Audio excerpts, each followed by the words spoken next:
Hello, everyone, and welcome to Lattes on My Mind. I'm Hannah. And I'm Felina. What are we talking about today? Oh, we're continuing the discussion because I'm a blabbermouth. We're talking about Templar Knights once again. Whoop whoop. So grab those lattes and join us for the journey.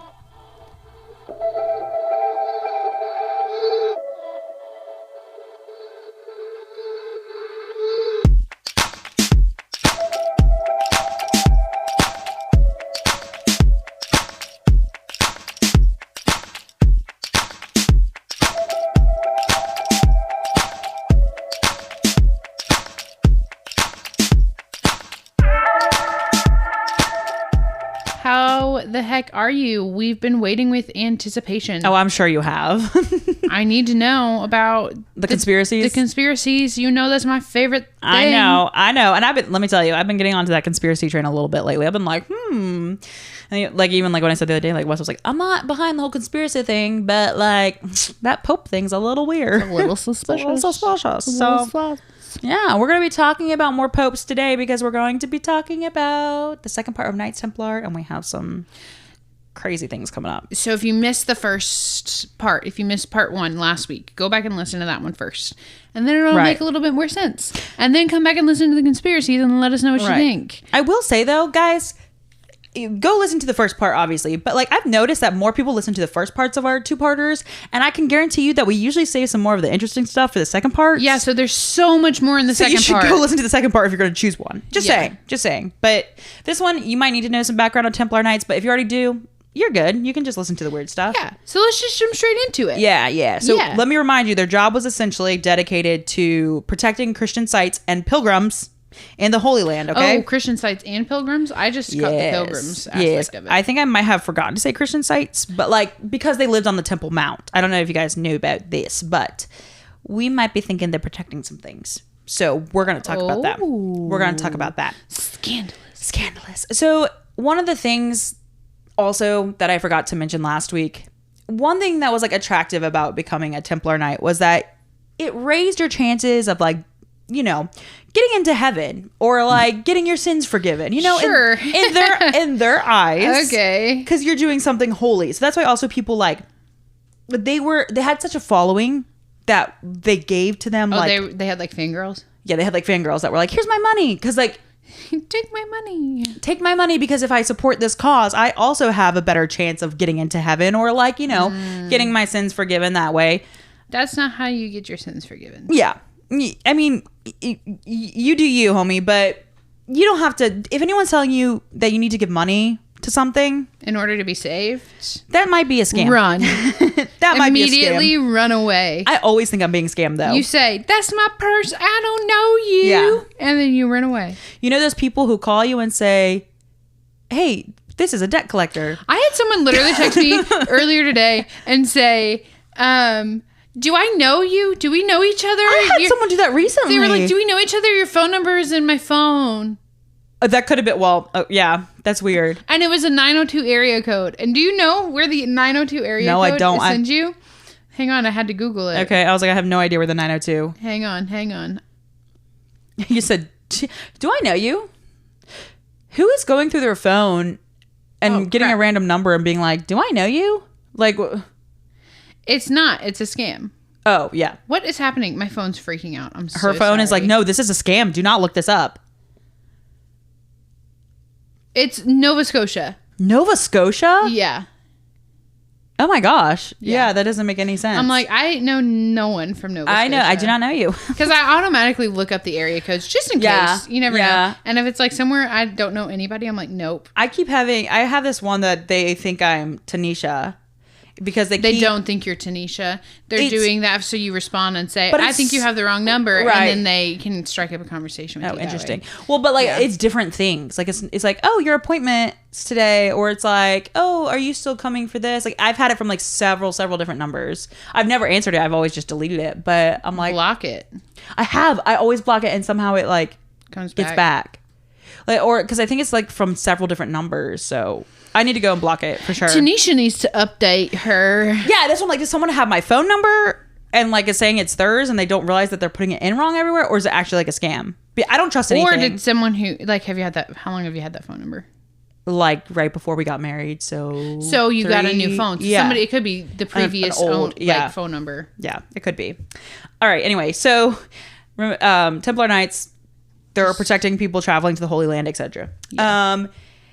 Now, because we talked about how they're like night monks, like monks and knights, which is usually like what night monks, they only practice in the dark. Right, exactly. The night monks. So nocturnal monks. They're nocturnal monks, which sounds like a fun kind of group. That sounds like my guy. And my guy. So it was like, okay, it's okay to be a monk and a knight in this instance because you're fighting for what they called a holy cause. Right. Okay? You know, you're fighting against people who we consider to be unfaithful ones. Which is... You're fighting to protect the faithful ones, too. Yeah, yeah. Which obviously is not correct theology or correct human kindness. When you disagree with someone, don't fight against them. But they considered because respectfully agree to disagree. Respectfully. They considered the Muslims in that area to be the unfaithful ones. So they justified their fight and their conquest. Just because they're not faithful to your faith doesn't mean they're not faithful. Exactly. So the knights, like I said, they're following. They provided them with land, horses, money, and food. So they were being supported essentially by the people. Yes. By the people, for the people. Exactly. Because they were endorsed by the church. So like I said before, I guess it's kind of like thought of like giving tithes. It's like if you're giving tithes to the church, like, you know. Yeah. They didn't never said that outright, but like in certain branches of Catholicism, like way back, like not today, obviously, but like, you know how you could like buy, I think you could buy the things that would like get your like get your family members into heaven. You could like buy what are they called? What? Yeah, I think they had something like that, like back in like when Martin Luther, like the reformer. Let me clarify. Not king. Yes, exactly. Was like nailing his 95 Theses to the door and all that. And they had like something where like, oh, if you pay the church this, like you'll get into heaven, or your family members will get into heaven, or blah, blah, blah. So you could like buy your way in. Yeah, you could buy your way into heaven. So I'm assuming that like that's kind of their mindset. Like if we give to this cause, we'll get into, you know, we'll get a closer spot into heaven, or like, you know, whatever. I don't know how they believed. I could be wrong. So the knights took the money. If we buy into this cause, we'll all get Lamborghinis. Right. We'll all go to heaven. Which is like, so do poor people not get the chance to go to heaven? Right, because they like, can't give as much? Or is it based off of like... how much you can give? They gave 20% of their income. Right. And if you give 20% of your income, boom. Well, what if they just have like a chicken? You know, like what? Yeah. Do I get my eggs that the chicken laid? Yeah. I guess sure, so. Why not? So the knights took the donations and they bought like churches, vineyards, farms, all this stuff, okay? Because they had big bills to pay too, because supplying for the knights was expensive because they could eat a lot. Right. Well, food. They get hurt. Yeah. Horses. They had to have horses. They didn't have to have horses. They wanted horses. Well, the Knights Templar were specifically a cavalry, so they rode horses into battle. So that was like, you kind of had... They didn't have to be a cavalry. Well, they didn't have to be. Well, they didn't have to be a lot of things, but they were, Felina. They didn't have to be abstinent, but they... Oh, they had to, Felina. To be. Looking upon the face of a woman for too long can get you... It can cause a man to stumble. Caution. Heaven forbid he has self-control. Because that's the worst thing you could do is look at a woman. Anyway. Such a sin. So, obviously, there were a lot of taxes, and I think they also... gave to the Pope, obviously, because I mean, why else do you think the Pope would endorse them? They bribed him to support them. Yeah. But they did give bread to the poor. Like a tenth of their bread had to be given to the poor. So, you know, they were doing the Lord's work. Now Ooh, bread. Ooh, thank you. I know it was stale. Oh, I'm bread. sure. I mean, what is bread made out of at that time? Like flour, water, flour. Yeah, exactly. And like, eggs. But probably not all the time. That's probably not. No, that's cake. I'm thinking. I was gonna say that. Yeah, that probably wasn't common to make it. I look up how was bread made in the medieval period. We don't know. So, she's actually gonna do it. You want to do it? Yeah, keep going. I'll tell you. Well, I know, but I'm about to get onto like a little sidetrack thing here. But anyway, so I'll say this. individually very poor, weren't allowed to have money themselves. But just so y'all know, the Knights Templar became extremely wealthy as a group. Yeah. Tell me about the bread.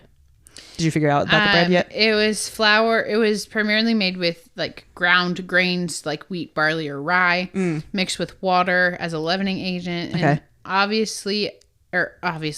often a bit of previously leavened dough or even wild yeast. Like a starter? Mm-hmm. Before being baked in the oven. Well, you put yeast. They were sourdough girls. They're sourdough girlies. That's exactly what they were doing in the medieval time. No, I don't. Well, because it said like from a previously.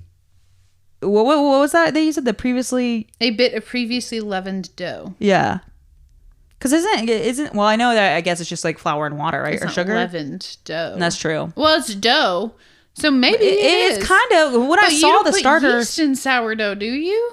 No, because the is it fermentation? What is it like? It like that's what leavens it. Yeah, it is fermentation because if you leave it for too long, you get hooch on the top. You get one down. Hooch, getting whoopee on. No, hooch is like a. How do I explain it? An alcohol? It's like it's fermented. Hooch sounds like a bad word.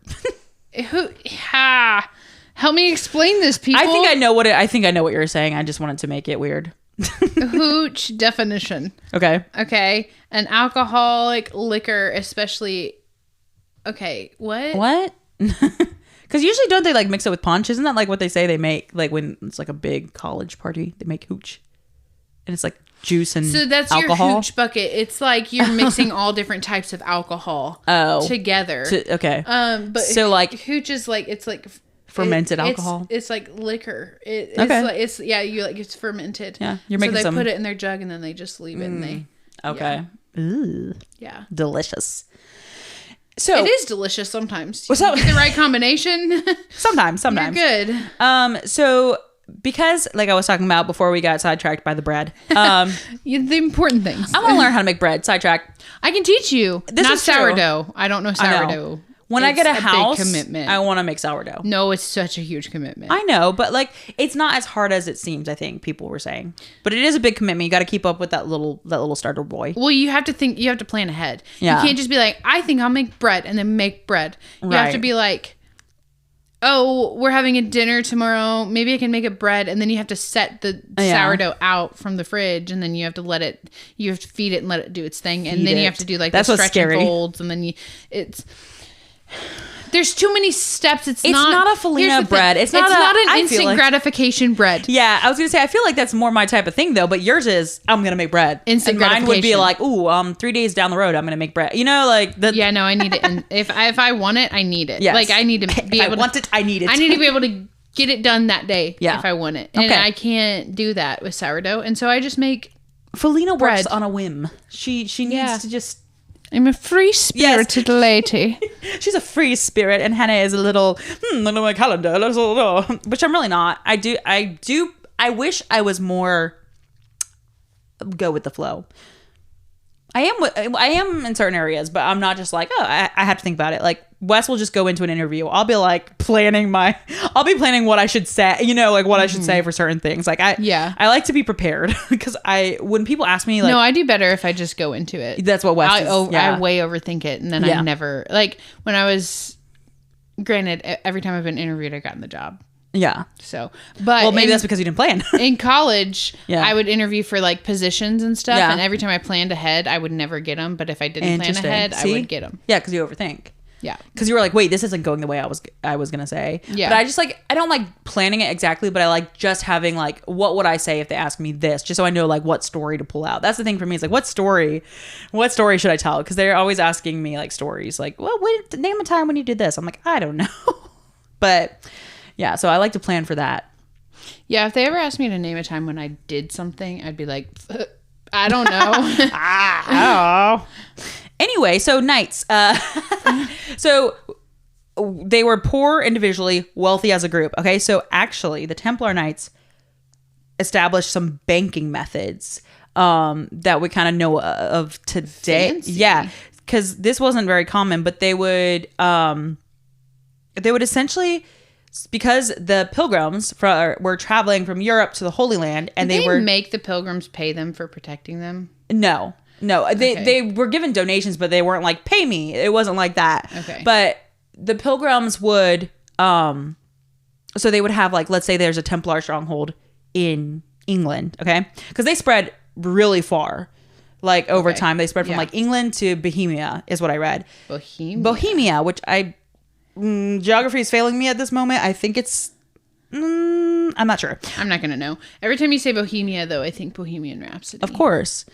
So they were very widespread. So like if a pilgrim, say, wanted to come from England all the way to the Holy City, and because they had that threat of going through the Muslims' territory, and they had chances of being robbed, and so they would develop this method where you would go and you would deposit like your money into a Templar holding, and then they would give you like a written check, is what they called it, like a written letter. Get that money. Yes. So they couldn't rob you. Yeah. So all you had was a piece of paper, which then was nothing. But then you could go up to the Knights Templar and be like, "Hey, I want to withdraw my money now." But how do they know it's you and not them?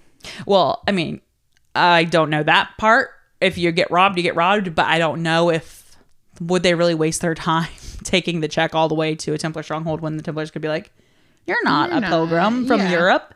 I'm not sure how they could tell completely, but that was one of their methods that like reduced the whole, like them getting robbed and stuff like that. Nice. And it also, I mean, obviously that's kind of like one of the foundations of modern banking, because I mean that's essentially what we do. You know what I mean? Like your money gets sent to the bank, you can put a check in, you can withdraw it from another place, etc. So that was kind of unheard of. And so when you're in the banking industry, you make a bit of money. So that's kind of what they did. Even kings would loan money from them. They pay their troops through the Templars and stuff like that. And one time, one guy even, I forget which king it was, but he used the crown jewels as a security on a loan from the Knights Templar. So he like literally gave the crown jewels to the Templars. So they would be a good place to rob, honestly. Well, yeah, but if you could get into it, because I'm sure it was heavily protected. But yeah, because they would be holding everyone's money and treasures and all that. Yeah. So yeah, they definitely had them heavily guarded. So they also owned the whole island of Cyprus, which I talked about last week, is that they had one of their like headquarters there, but they actually owned the island. They had a fleet of ships. They had about 2,000 castles. We're impoverished, but we own an island. Right. Like what? Right. Like they themselves like had to live like they were poor. But I'd their be whole so ticked off. I know, right? I found out we owned all this stuff and we were eating porridge and me only night. 3 times a week. Yeah, I'd be like, are you kidding me? I can afford a whole cow. Right. Dishonor on you. Dishonor on your cow. Dishonor on your family's cow. Love that movie. So, like I mentioned before, they were very good at their job as far as like military wise goes, like cavalry. They were successful soldiers. They were really good at killing people. Yes, they were.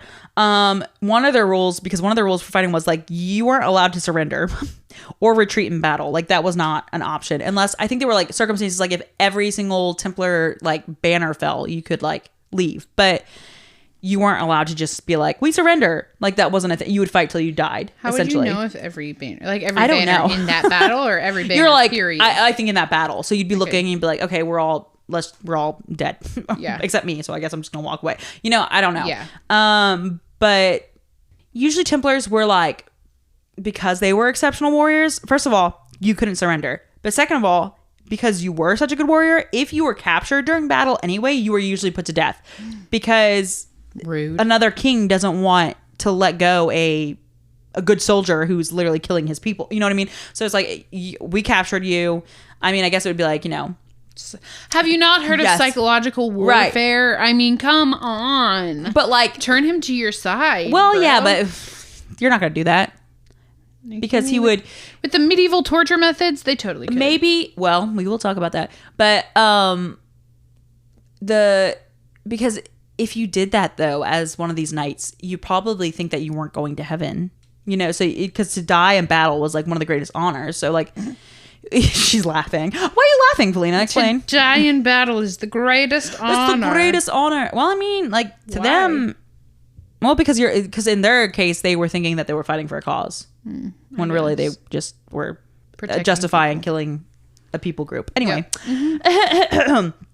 so one time at their defeat, when I was saying like they were put to death, usually there were 230 of the knights who were put to death. Jeez. In one time. Oh my gosh. Yeah. So sometimes the victors would keep like the superior knights, like the higher up knights, like for ransom. Yeah. And one time the knights had to give a whole castle to get one of their the grand master back. So they had to give up one of their castles. Which, I mean, if you have 2,000 castles, is it really that big of a deal to give up 2,000? Yeah. Did you hear me say that? No. I'm sorry. Felina doesn't pay attention to the numbers. So I hear a number, it goes in one ear, out the other. I get it. It does. So I'm like, cool, they had a lot of castles. Yes, they did. Now, their downfall. Let's talk about it. So I love a good downfall. Yeah, we love that. So the Muslim army overtook the holy city again at the end of the 12th century. So 1190 something, I think. Sure. That sounds right. I could not tell you. She said sure. Sounds right to me. But they essentially pushed the Templar Knights out of, at the time, I guess they were in Acre. Yes, that place. No. The Acre. Yeah, no, I think they pushed them out of the holy city, and then also their city of Acre fell in 1291, which is about 100 years later, which is kind of weird. That's wild.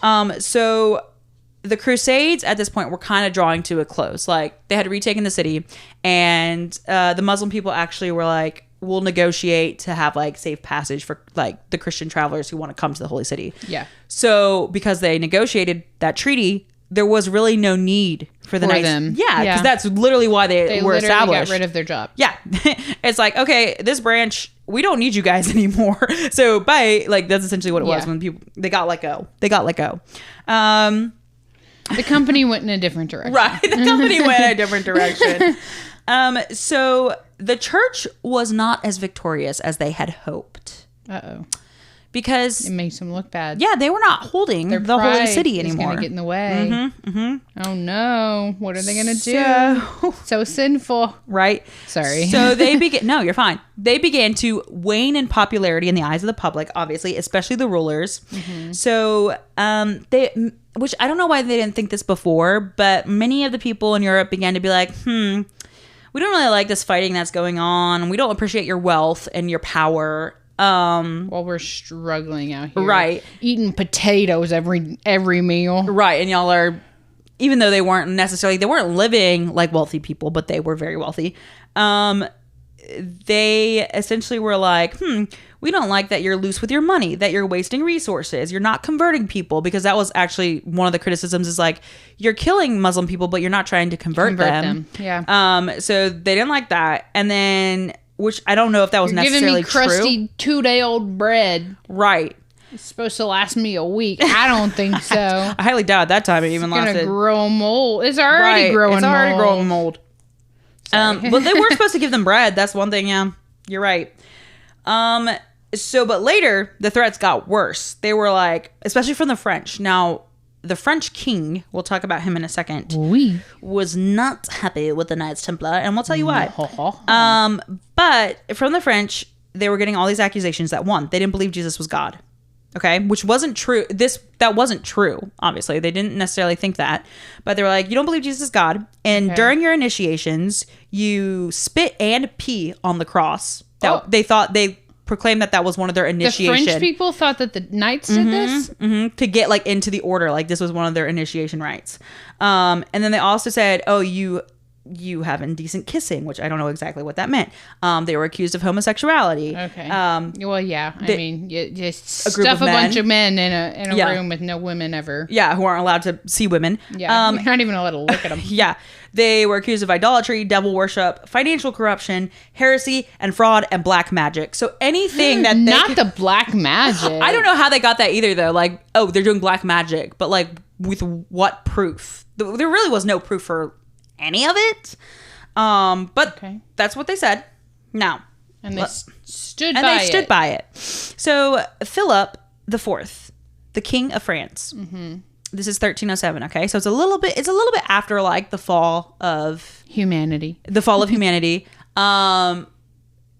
a few years after like the Crusades end. You know what I mean? Okay. So they don't really need the knights anymore.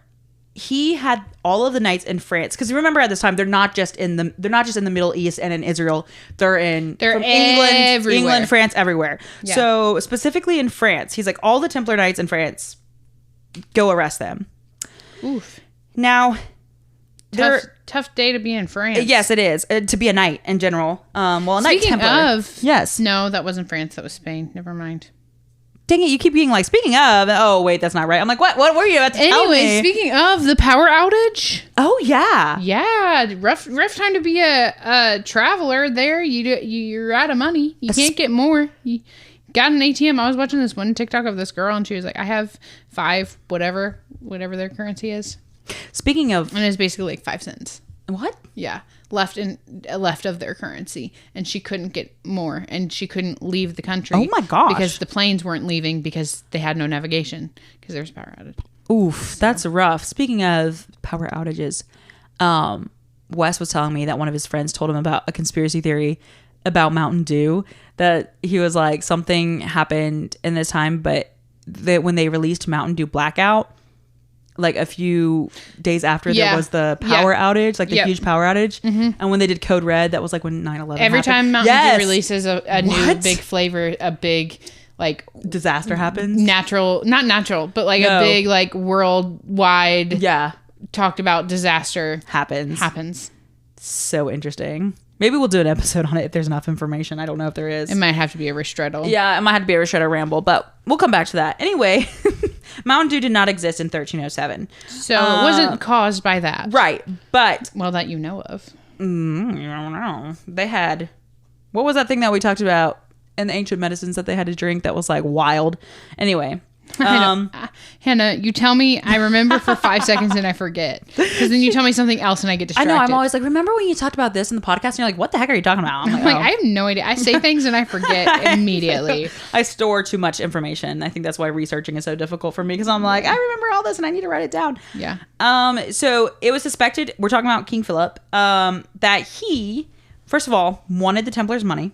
Wanted to keep their military power at bay at a minimum. Yeah. He also possibly wanted to have power over the Pope or the papacy. Papacy is how they call it, like over the Pope. Now, apparently, Philip was in a lot of debt to the Templar Knights. Okay. Oh, that's what he wanted. Yeah. Yeah. Yeah. He was in a lot of debt. He wanted to control them. Yeah. Mm-hmm. He had borrowed a lot, so he was under their thumb essentially. But he decided, I want another loan.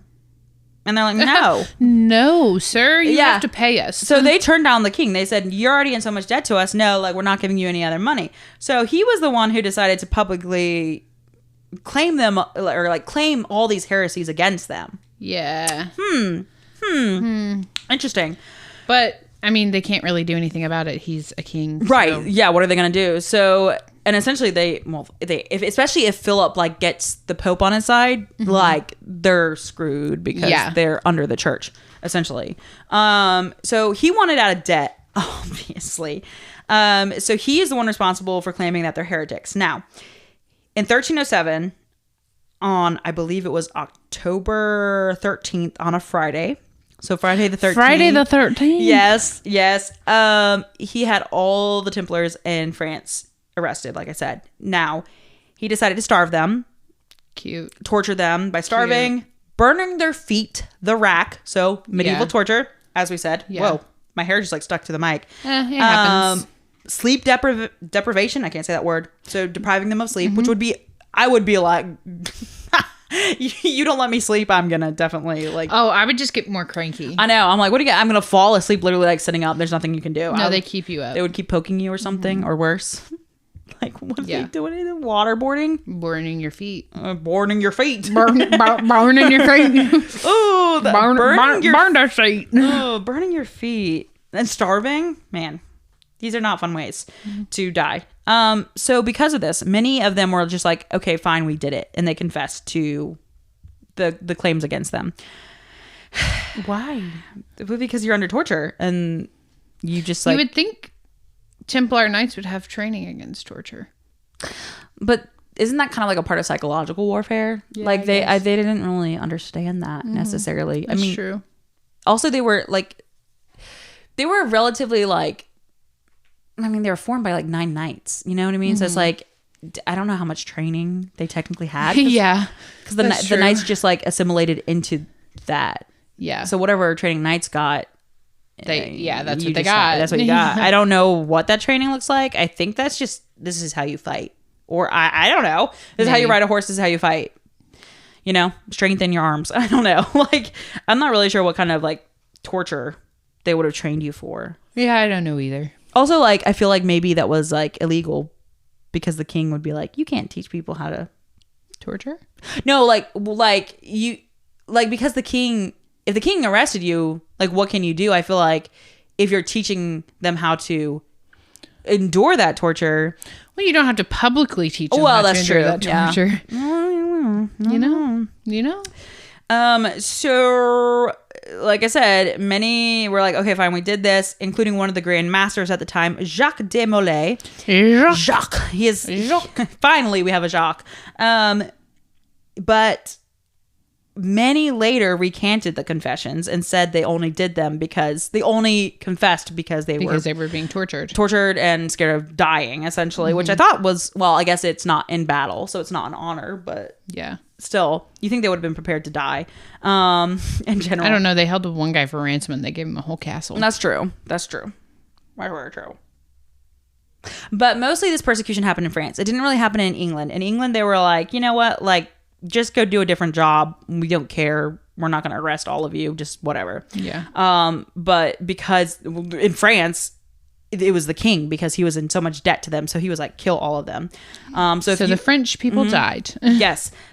So the Council of Vienne in 1311, they finally came to the conclusion, based on their findings in quotation marks, that the Knights should be disbanded. So they disbanded them on April 3rd, 1312. By the Pope. Now, the Pope was, at this time, Pope Clement V. Another Clement. Dang. So Philip really manipulated this trial, imagine, and the council. He only brought bishops that were going to support him and not Pope Clement V. Of course.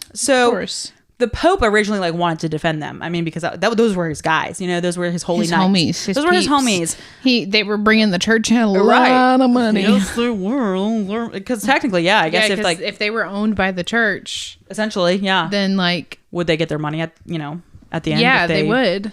You would think. So he kind of threatened the Pope. Essentially, the king, yes. Yeah. He essentially threatened the Pope, and didn't bring in anyone who was like going to be on his side.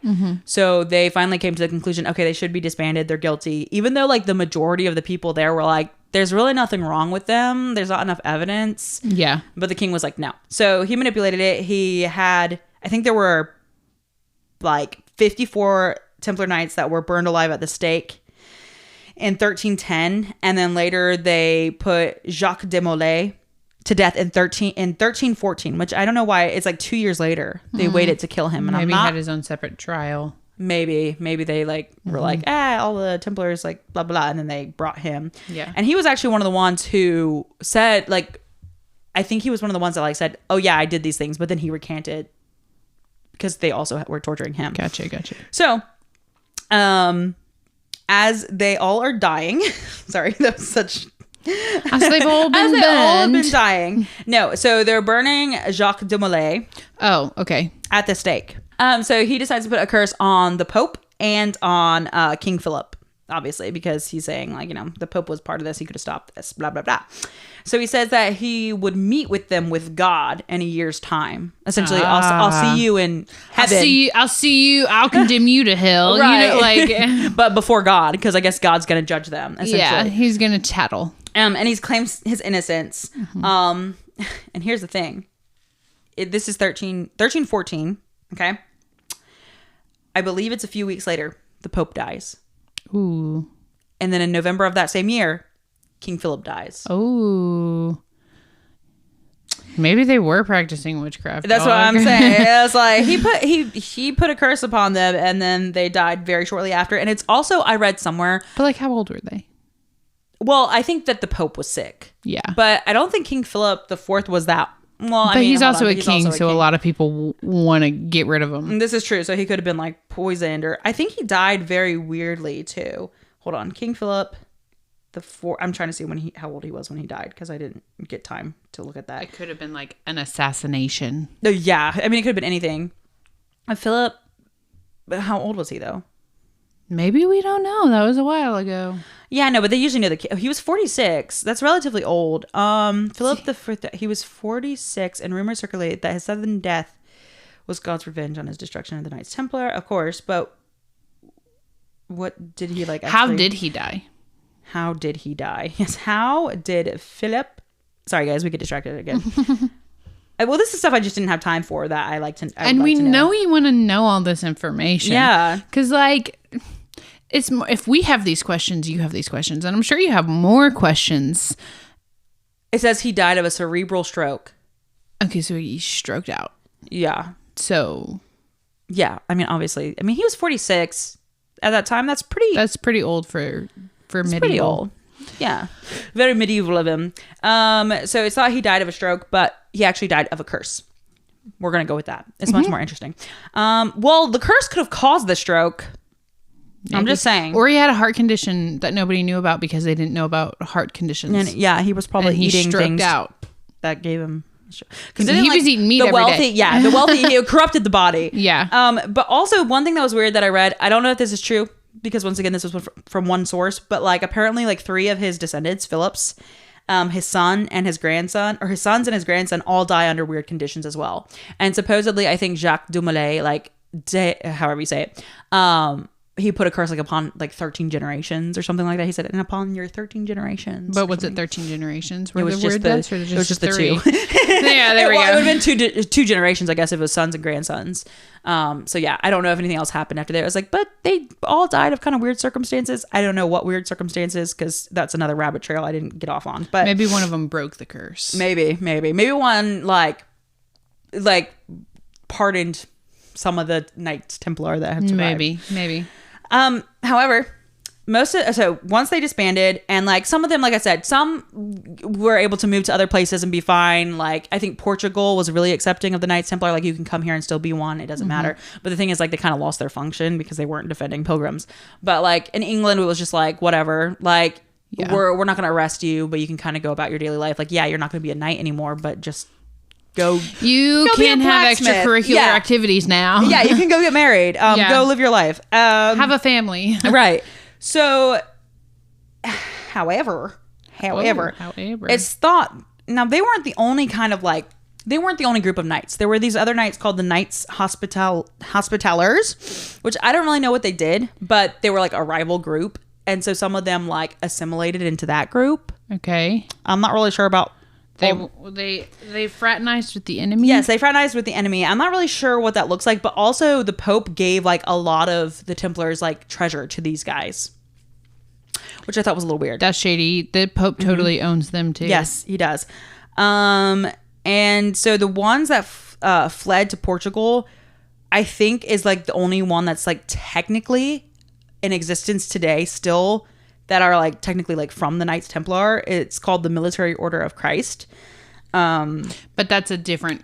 Well, yeah, that's a different over thing. The generations. Yeah. Well, not even that, but like that's a different thing, though, isn't it? Like it's like the Knights Templar joined them after they disbanded. Is that what you're saying? No, it's like he let them come to Portugal and like founded this order like from them. Oh, okay. But like renamed them. So I think that's like technically like the only like branch that's like actually really like, I'm sure it's obviously not all descendants of them or something today. It's like, well, there's no descendants. Well, I mean, there's got to be descendants. We might just not know that there's descendants because like not all of them were killed, because some fled to like Portugal. Yeah, but if they went and they did that, then they probably continued to live the way that we're living. Yeah, but but they might have been helping like Christians, but I don't think they were like fighting wars necessarily. I know, but what I'm saying is they weren't getting married. Oh, yeah, you're right. Yes. They weren't getting married or having children. Yes, and that way you would be correct. If none of them ended up having children, then yes, yeah. None of them passed on their legacy. Now, also their lands and money were also not only just given to the other group of knights. It was also taken over by many nobles, including Philip of France. But, as we know, he didn't have that money for long because he did. Okay. He did. Now, we're going to talk a little bit about the conspiracies now, because favorite part. Mine too. So some people believe that not only like the Portugal Knights, but that some organizations exist today that are inspired by the Knights. Okay. It's thought that the Freemasons are Not the Freemasons. Yes, the Freemasons have adopted like some of the Templar Knights traditions and symbols, and they have a fraternal group you can join called the Knights Templar. They have a fraternity. I guess whatever their group is, I don't know. That's funny. I was too scared to go into more in depth about this because researching about the Freemasons is, I don't know if you know anything about the Freemasons. Mm-hmm. Okay, then you know what I mean. You can still research. We can talk about it. We can talk about it. I was like, I don't know if we should do a whole episode about them sometime, but if it's a very secretive group, it is. We'll just say that it's hard to get out of. 2, this is me just speaking from. It's hard to get into. It's also hard to get into and out of. Yeah. So you really have to want it, but they also don't tell you everything until you are in. Get higher up. Yeah. Too. And like not only in, but like are like up. in. Yeah. Yes. No, yeah. So and they're not like descendants of the Knights Templar, but I don't know if they claim to be at all. I think they just like we're going to carry on their legacy. Are we sure there's like not some like one of the like people who like founded it? Yeah, isn't like a descendant of one of the people after the fact. That's the thing is because many people believe that there is an underground like portion of the Knights that like survived. So like maybe they are part of the Freemasons because we don't know what's going on unless you're part of it. And if you're part of it and then get out of it, if you talk about it, they're going to come after you. Oh, you're done. So they think that some went underground and there's still some today. And many people believe that the notion that they were protecting pilgrims was like, that's really what was happening. But they had a secret objective, which was to find holy relics. Okay. So they were looking for things such as the Ark of the Covenant. Okay. The Shroud of Turin, which we know where that is actually today. The True Cross, which I believe was like pieces of the actual cross that Jesus died on. And then the Holy Grail, which is obviously the cup that Jesus drank out of at the Last Supper is what the Holy Grail is. Which I'm like, if you read like the Bible portion of like how it tells the story of the Last Supper, they go to some random guy's house in Jerusalem, and they're just like, we're gonna use your house for the Last Supper. So I highly doubt like the thing that Jesus drank out of like was even remembered which one he drank. You know what I mean? It's not like, I know that the Holy Grail is like a huge item, like they probably Indiana washed Jones. it. No, that's what I'm saying. Like it's not. It can't be a fancy cup, like because that's how they like depict it. It's like it's this fancy cup that Jesus drank out of. I'm like, it's literally just a random guy's house. It's probably like a pewter mug. You know what I mean? Like it's like not fancy. It's some random guy's house that they're like, we're gonna have the Last Supper in your house. So I was like, I think that's kind of funny that they're like, the Holy Grail is out there, and like I'm like, I doubt they even know where the heck the thing is. You know what I mean?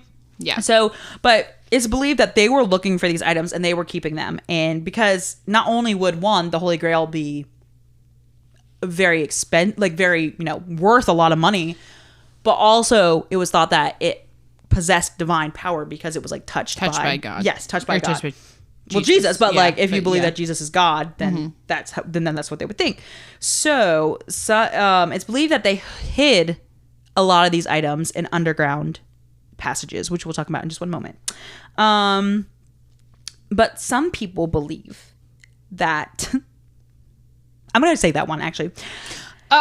She's a tease. I know. There was also apparently a written account that of a certain initiation of a French young man who, when he was being inducted into the Knights Templar during the like 1200s, during the time when they actually were not like the new one, that he was told he viewed a linen cloth with the like face of a bearded man imprinted on it, and he was told to worship it and like kiss its feet, which I thought was weird because I was like, there's no feet in the Shroud of Turin, but they think that this is like a reference to the Shroud of Turin and that they actually the Knights Templar had it. Like they believe people who believe that they were actually looking for holy relics believe that they had like the Ark of the Covenant, which we don't know where the Ark of the Covenant is still to this day. So Knights Templar do. Yeah, they, and we'll talk about a little bit more about that, but The thing is, though, we know where the Shroud of Turin is today. Apparently, it's in St. Andrew's Church in the cathedral, or no, not St. Andrew's, Cathedral of St. John, excuse me. Cathedral of St. John the Baptist. So, and we don't even know, it's thought that this is like the cloth that covered Jesus' face when he was buried. But we aren't even sure. We aren't even sure if it's actually Jesus. Yeah. It's just like, and it's kind of like, it looks like it could just have been on anyone that like sweated, you know what I mean? Yeah. It's like a sweat cloth or something. But they think that it could be Jesus. I personally don't think it looks like it would be Jesus, but we don't know what Jesus actually looked like. Well, that's what I'm saying. It looks like too much like people would be like, this is Jesus, when I don't really think that's like what he looked like. You know what I mean? Like the depictions you see of him, I'm like, that's definitely not what Jesus looked like. Like, it will be like a European man, and I'm like, Jesus was Middle Eastern. Like, you know what I mean? Like, he wasn't white. How do you know it's European?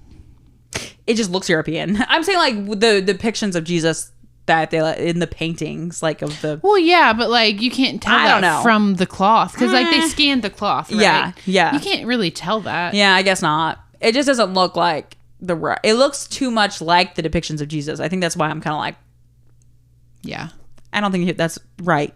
If it looks too much like a depiction of Jesus, but maybe that's what they base the depictions of Jesus off of, the Shroud of Turin. I don't know if that's true. We didn't have it. Yeah, when did we like actually find it? It was like in our lifetime. Was it? Okay. I was like, sure. So recently. So it would. Okay. Interesting. I'm pretty positive. Interesting. Yeah. Anyways. Interesting. It's also believed that there's this place in France called Rennes-le-Château. I don't know how to say it. Oh. What? Sorry, I totally interrupted you. That's completely incorrect. Oh. It's 1355. Oh. But we didn't scan it until our lifetime. Oh, okay. So we scanned it. So like the negative version of it, like that actually shows like. Yeah. Okay. They didn't, because they didn't have the technology to. Yeah, like, we finally had like the technology to scan it. Okay. And that's why. Okay. Because I remember. Well, you remember something that, yeah. I remember watching something about it and I was like, what? I also thought it was kind of recent. Like they found the Shroud of Turin or something, but. So they found it in 1355, yeah, but they couldn't do anything with it until... Right. Which is interesting because 1355, if you think about it, if most of the knights were dissolved in 1314 and they were keeping a hold of it, yeah, it's kind of close to the time that it would have been discovered, probably. Yeah. So also there's this place in France. It's a chateau, and this guy named Berenger. Isn't that a Barbie thing? Isn't Preminger? Preminger. Preminger, Princess and the Pauper. Yes. That was my jam. Yes. That's what I was about to be like, wait, how does she not know? Because it's the wrong word. I don't even know if that's how you say it, but he's actually lived in the 1800s. And he I don't know if he bought this place in France, but he suddenly became very wealthy with whatever he discovered there. And this is like one of the places where I think like they like went to in France. Like this is one of the, I don't know if it's like one of their strongholds or it's like one of the places that they like fled to. Yeah. But it's believed that he found something that the knights that it's big, whatever it was, because he all of a sudden became wealthy, but then I don't think he ever revealed how what it was or what it was. And he made it deal with the devil. Yeah, it could have been just he made a deal with the devil. But this place that he was at is also thought to have been a place where Mary Magdalene fled to after Jesus' death. Now, I don't know if Mary Magdalene ever fled to France, but this is the theory. And it's also one of the theories that her and Jesus were married. Yes, that is a theory. I've heard that. So it's thought that she maybe fled here after Jesus' death, not only with his teachings, but also with his bloodline. So she was pregnant with his kid. Yeah. Supposedly. I've heard that before. That's like literally the premise of the Da Vinci Code. Right. Yes. And it's thought that the Templars knew this and they were they protected her. Yes. They were protecting the secret. They technically would be like, they were protecting her bloodline because she was gone. Yeah. She'd be dead. That's why the Knights Templar are in the Da Vinci Code. Right. Because they would be protecting whoever Christ's bloodline is. So they know, that's one of the theories is they know who Jesus' descendants are. Yeah. If he was married to Mary Magdalene and had kids. If you subscribe to that theory. So not only that, they also think that Jesus went to England during his that time when he's like a young man and he like disappears for a while, or like we don't know anything about what was happening with Jesus. Like there's a gap. There's a gap. What happened? Yeah. So it's thought that he went with one of his uncles. I think it was Joseph of Arimathea, or however you say that. Mm-hmm. And they went to England and they planted a holy thorn tree there to commemorate the place where they like spread their teachings. Okay. And they also, it is a thorn tree. Why would you do that? Why would you plant a thorn tree? The thorn of crowns. He knew it was going to happen. Oh, yeah. It's obviously a prophecy. So, and it's also thought that the Templars knew this and they were protecting that. So not only are they have like sacred relics, but they're also keeping all the secrets. Okay. Okay. It is proposed also, one of the conspiracies is that the JFK assassination. No. yes, has to do with the Knights Templar. What even? Okay, so I took a screenshot. Where does this come? Where? How? Okay. All right, I'm gonna let you tell it. I know how. So also because I was reading this other article first to point out, how Jacques de Molay like cursed the king and all that. Well, it's also thought that there's like the curse on the Kennedys. The curse of the Kennedys? Yes, because there's like so many Kennedys that have died of all these strange ways. Yeah. I think you've also told me about this. But yeah. So there's this guy. Now, I think they sound a little crazy, but that's not nice. Sorry. But him and his wife wrote this book. Okay. It's called The Valediction Resurrection. Okay. Co-authors Paul Fitzgerald and Elizabeth Gould. Okay. Wait, Paul Fitzgerald sounds familiar. He's like a deep state guy, so he believes in like the deep state. Like there's like the underground government stuff that's going on essentially. Okay, cool. So my guy. Right. But a little bit more far-fetched, I feel. Yeah. I'm going to read this article, this portion of this article, so these are not my words. I don't know who, everyone's internet news press wire is the website, but they're like summarizing like what she said about the book, like the wife who's like the co-author. So they contend that President Kennedy was murdered partly to avenge the destruction of the Knight Templar 700 years ago. And she says, my husband Paul's investigation of his Fitzgerald family's participation in the 12th century Norman invasion of Ireland. So I guess like her husband's like way back ancestors is who she's talking about. Mm-hmm. Has exposed the struggle for power within the Anglo-Norman deep state that has raged beneath the surface through the centuries, says Ms. Gould. Killing the first Roman Catholic president of the United States, JFK, on the site of the first Masonic temple in Dallas on the Masonic Day of Revenge for the destruction of the Knights Templar bespeaks a ritual. So apparently wherever JFK was killed is on the site of the first Masonic temple in Dallas. Is that true? Is that true? The first what? It's on the first Masonic temple in Dallas. And apparently, whenever he was killed, November 22nd, is on the Masonic Day of Revenge for the destruction of the Knights Templar. It says, if the assassination, this is like a summary of the book, if the assassination could have been an act of retribution for an 800-year-old vendetta, then we all must begin to view history from a more complex perspective. She's looking it up. That is not true. It's not true. That's literally what they say in the book. This is like in this article where she's like talking about their own book. That's why I'm like the first Masonic temple in Dallas. In Dallas. Yeah. In Dallas, Texas, I guess. Because isn't that where he was killed? Yeah. Or was it Houston? It was Dallas. Well, remember, this is a far stretch. This is a stretch. Keep reading, like, I'll tell you. This is like deep state. No, yeah. I mean, that's what I have. I don't remember if I kept up the site, if she said anything else interesting. Let me look. I'm trying to see. Okay, so she says, blah, blah, blah. If the assassination... In order to understand a deep state, we must ask deep questions and be willing to accept deep answers, no matter where they lead. Let me see. I'm trying to see. We show not only the creation of the Fitzgerald legacy, but also the deeper political and spiritual motivation behind the JFK assassination. It's very weird. I'm like, what does this have to do? But what would this have to do with them, actually? From what I can find. Okay.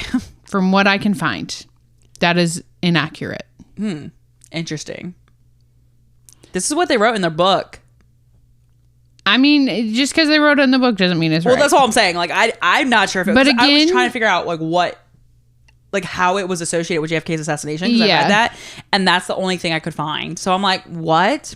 I mean, again, though, like it is deep state, so it could just be like they really, maybe we should find this book and see like what proof they came up with. Yeah, because from what I could find, well, what's the Masonic Day of Revenge? Was that like a thing? I'm sure it is Masonic a thing. Day of Revenge. What I could find though was it was like there's like not a location for the first.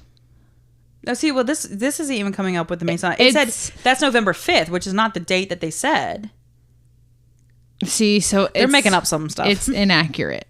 And I also like I looked at the address of the first Masonic temple in Texas, in Dallas? Texas, and I looked at the address, like the X site, and they are not the same. Interesting. They're not. Okay. They're not like next to each other. So I don't know why they said that, but that was their theory. But apparently, it doesn't the only thing I can think of is like he like was shot, and then where he was pronounced dead was near the temple. I don't know where he was pronounced which dead. is like okay, but that doesn't prove anything. So, but that is a theory circulating out there, and apparently these people think they have support for it. So if you're interested in the deep state, I guess read their book, which looks sketch, because if you look it up, book called? the Valediction Resurrection. Okay. It looks. I know you said that, but I was just like, I think it's like it looks self-published. But sorry, I say that not in a negative way. Probably is. But you can. It is on Barnes and Noble's website. I would just like to say that you can like find it in the description of it as well, because I looked it up. I was like, what the heck is this book? So it's also proposed that during the persecution of the Templar Knights in 1307. Now remember, they had a fleet of ships. So one of their locations in France was near a port where their fleet was. And like when they sent out the like declaration to go arrest them, when they went there, supposedly a lot of the knights that were there and their treasures were gone. Ooh. So it's thought that they took their relics and treasure. Okay. And they fled. And one proposal is Scotland, and then the other is that they went to the New World, predating Columbus's landing, because this would be before Columbus sailed over to the New World. You're saying one of them Scotland? One of them Scotland, but then the other's the New World. Because the first Masonic temple is like the Scottish. What? Yeah. She said, "Hold on. When was that? Where it was the first Masonic temple? We're gonna make our own theory in Scotland." No, it's like the Scottish Rite Temple. Oh. The one in Dallas is the Scottish Rite Temple. Oh, what? No. Yeah. Okay. Sorry. It was just a Interesting. connection. No, it might be a connection. Well, that's what I'm saying. Like, if we actually got into like the Freemasonry of it all, I'm sure there's some interesting connections there, but that wasn't what this was about. But I would be very interested if you know anything about like the ties between the Knights Templar and like the real ones, and then the actual like Freemason ones. Yeah. Anyway, so they came over to the New World as one of the proposals. And there's this place in Canada called Oak Island, because when you're talking about the New World, we're talking about like all North America. It's thought that it might hold one of the Templars' treasure troves. Some teenagers in 1795 found this weird depression in the ground on Oak Island. That later there's a curse of Oak Island, isn't there? Yes, which my mom watches it. Oh, really?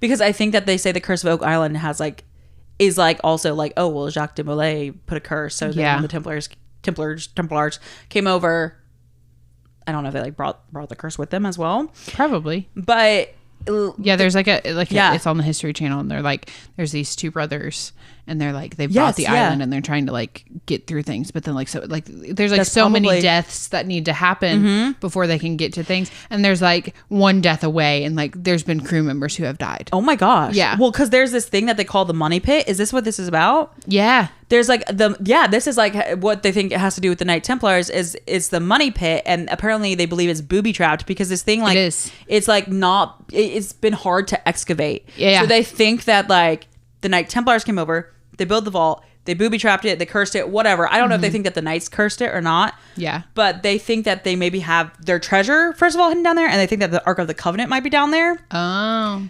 Which, if you know anything about the Ark of the Covenant... I have heard that, actually. Yeah, like the Ark of the Covenant may just be like the thing that's causing the curse, if you ask me. Because like because you know how the Ark of the Covenant like couldn't be touched and stuff, supposedly?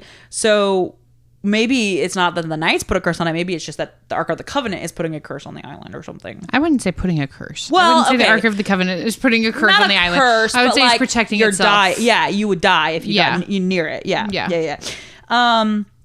So that's one of the proposals. And also, I was watching this random TikTok on the way over, but there was this guy, he always does like conspiracy theories. So I don't know. It's like a podcast as well. We love it. But he was like, if you look at like Christopher Columbus's sails, it's a red cross on a white sail.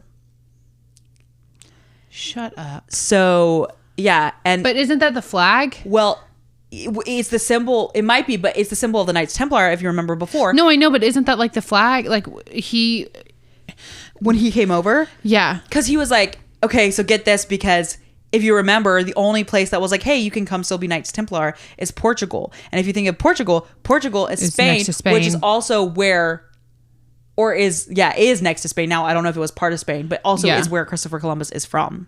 Yeah, but he went to Spain because to get their support. Oh, no, it's not. It's not? Wait, what do you mean? It's not either of those flags. It's not Portugal or Spain. Oh, so you're saying like it was the countries? Yeah, like I was of like, wait, Christopher. Yes. So hold on, I'm gonna look up the sail to make sure this is accurate. Because once again, this is TikTok. What is the sail of Chris? What is the? Well, you're not gonna have a picture of the sail of Christopher Columbus. Well, but what does the sail of Christopher Columbus look like? Mm-hmm. Yeah, because I always thought it was like, isn't there a country that is like a cross almost? Is it Sweden? Yeah, Sweden's is red with a white cross, isn't it? Yeah, I think so. So this one, okay, I want to see Santa Maria. No, that's Ave Maria. I know it is. Okay, hold on. Don't judge me, you guys. Okay, listen. I've had no socialization. Well, see, because this one shows the red cross, but I don't know if that's accurate. Well, I would assume it is. There's this one. Well, yeah, but there's lots of different ones on the. Well, obviously they're not gonna be pictures. They're gonna be like that paintings. one has like several crosses. But yeah. So he was like, there was a theory that like because Christopher Columbus would have known that the indigenous people like would have already recognized the Knights Templar symbol. Yeah. Then that's why he had it up. Yeah, that was on the podcast. That podcast. So I'm like, that's an interesting theory. That is actually really interesting. It's believable. It is believable. That's what I was saying. It's believable that he would realize if they fled there, they would recognize that symbol. Yeah. So we're going to put that symbol on there. Yeah. But it is a risky game because maybe they didn't get along. Maybe they didn't like him. Yeah. But who knows? Like where if they did go, because they were trying to go to India. Yeah. Supposedly. I mean, you don't know what. Yes, they were trying to sail to India, but they were always looking for new lands as well. So it's like, but what if he already knew? Well, here's the thing: is like North America like was discovered before Columbus because like the Vikings sailed there, like to North America. So it could be like he knew. Yeah, he knew that there was something over there. So he was like, "I'm going to go this way and just see what I hit." I bet it's probably. Right. He may have even been a skeptic. He may have been like, "It's probably just India." Yeah, like, he also wanted to see if you could you sail around the world, because at that time they like didn't know for sure if the Earth is flat. Yeah, exactly. If you haven't listened to our Flat Earthers episode, you should go do that. It's always a fun one. Yeah. So. Now, we will say we're coming to a close here, but in Acre, where they one of their good old Acre, in good old Acre, where one of their second, I think it was their second headquarters. There is this church, the Church of St. Andrew. That's why I said that earlier. Now, the church itself is apparently from the 18th century, so we're talking about 1700s. The church itself, but it is built on the ruins of 1300. Foundation like ruins of like whatever was there before. Okay. Now when they excavate under it, there's vaults and tunnels. Okay. I want to excavate things. I know. Wouldn't that be cool? Down in the dirt, digging things up, like, ooh, a pencil. Right. Like, who used this? Like, I think it'd be so cool to be an archaeologist. I don't want to actually put in the effort to like know. You have to be very slow and tedious. I just want to be the one to like dig it up. Okay, you dig it up and then I'll figure out who it was. Because I would love that. That's some cool stuff. That's too many names, too many dates. I can't handle that. I would love that. I love history though. But so they think they're pretty sure that they belong to the Templar Knights, and when they scanned it with this machine called a LiDAR machine, which is kind of like, I think what they did recently with the pyramids, because this is like an aerial scanning and it shows 3D images underneath. Okay, so cool. It sounds kind of like what they did, but it apparently shows a system of tunnels underneath the city and possibly a guardhouse. And they're under there. Spoiler alert, they took a woman with them. Oh, and they went and populated. Yeah. Exactly. Well, that's something they went underground and they would have had to. Yeah. Well, at some point, if you get married, I feel like, okay, they'll make exceptions, right? Like, right. If you need to populate the earth or whatever with your people, you got to do what you got to do. You can't exactly go out into right. the world, you know? Right. So now these tunnels lead to the port where they could easily transport their treasure. So they could be easily like moving out their treasure, like even while they were being like disbanded. Cause like, remember, it took a while to like disband the whole thing. Well, and also like, yeah, here's the thing too, you mentioned earlier, or maybe it was in the first one, but it's like they had cooks and they had like cleaners and stuff like that. So it's like, sure, the knights themselves have been captured. Right, you're right. But we don't know that the cooks and stuff weren't ordered to like, hey, take this box and take it here if anything ever happens to us. Take this secret box that you know, like it might even be like they don't even know what's in it, but like they're supposed to take all this stuff or make sure all of the treasure gets put on, or like all the money gets put here, or whatever. There was also, I saw, this is like really random in one of the videos, and I don't know if I'm remembering this right because I didn't rewatch this part.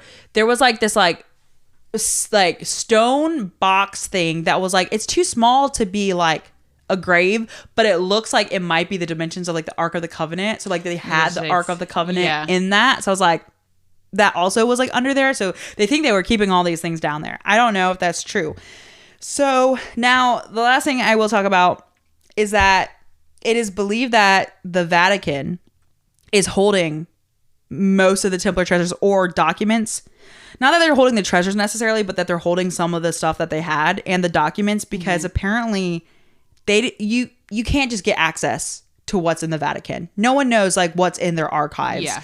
And apparently the document, and no one's allowed to say what's in their archives either. Yeah, I don't think so. Yeah. So it's thought, and obviously if the Pope was part of their, like if whole thing, right, if he gave the treasures to the other knights, who's to say that he actually did, that he wasn't just taking it and putting it in the Vatican? And we don't know. Like, you can't just get access. And I think that when I talked about the Shroud of Turin but like the document where the kid like looked at the Shroud of Turin or whatever. Yeah. Like that was from the Vatican, supposedly. But I don't know how someone got access to it. I mean, I'm sure some scholars can get access to certain things. There's probably like a secret deep underground. There's like if you ever have to show anything to anybody, you show like these three things. Right. You can show the Shroud of Turin because we know where that is. You know what I mean? But like, if they have the Ark of the Covenant there, they're not gonna let anybody know. Indiana Jones doesn't have it. Isn't that what he was looking for, the Holy Grail and the Ark of the Covenant in Indiana Jones? Because isn't that what they find, the Holy Grail? They find the Holy Grail.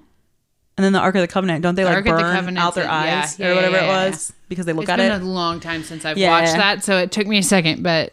Yeah, so... And that's what I have for you. Where the Vatican might be holding the Templar treasure as well. Would you look at that? As a conspiracy. I really liked what the guy said about Christopher Columbus. I was like, that's interesting. That could make sense. Yeah, and the fact that he came from Spain and they went to Portugal and he's from Portugal. He could even be a Knights Templar himself. I will also mention that I did watch something else that had like the Portugal thing. The king had a seal made and it was like Portugal spelled in like this weird little way. Mm-hmm. And then when you like rearrange the letters, it said something about the Grail. Supposedly. Yeah. And so I was like, it was like a secret message to the knights, like, oh, I have the Grail or something like that. Yeah. So if they escaped there, and then the Christopher Columbus is what, 1400s? Not long after. Maybe he brought it with him. Maybe he did, yeah. I feel like he's a part of it. Yeah, I think so too. Maybe he was just, maybe they just didn't call themselves the Knights Templar anymore, and it was just they Christopher Columbus. Knights Templar's too risky. So, or he was joining them in Oak Island, where the money pit is. Yeah, and then he just mislanded. He said, "Oops." Because where did he land? Because he didn't land. He like landed in this is North America. Excuse me. I thought he landed in Canada. Oh, did he? I don't know. Where did Christopher Columbus land? If you know this information, you're probably like, you guys, you're probably screaming it into the wherever you're listening, car, what, AirPod, whatever. However you're listening to this, you're screaming it at us right now. He landed on an island in the Bahamas, which is Excuse me? Why? Which is like... Why am I over here thinking he landed in like Virginia? Yeah, no, that was like the Pilgrims later on. He like went all down here in the Gulf of Mexico. Okay, well... He did lots of voyages. I feel as though I've been lied to. I do too. I feel like it's... But South America. I still North feel America. like he's probably part of the Knights Templar. I think so too. What do you guys think? Yeah, you let us know. You can tell us at lattespodcast@gmail.com. Yeah, lattespodcast@gmail.com or on Facebook and Instagram at Lattes on My Mind. Or you can reach us on our website at lattespodcast.com. You can also comment on any of our posts on Spotify, Apple, Amazon, Audible, or YouTube. And please do not forget to submit your furry little pets for our Animal of the Week. Yes. And we'll post them on the website and on our social media, and the whole world can know you have the cutest little guy or girl. Yeah. And if you think you know where any of these ancient holy relics are, you let us know. We love the conspiracy theories. Let us know the theories. And Christopher Columbus was born in 1451, by the way. And tell your friends to listen to the part 2s because the part 2s are more interesting. That's right. That's where we share all the conspiracies. Yeah. So just saying. Just go back and listen to the part 2s. Yeah.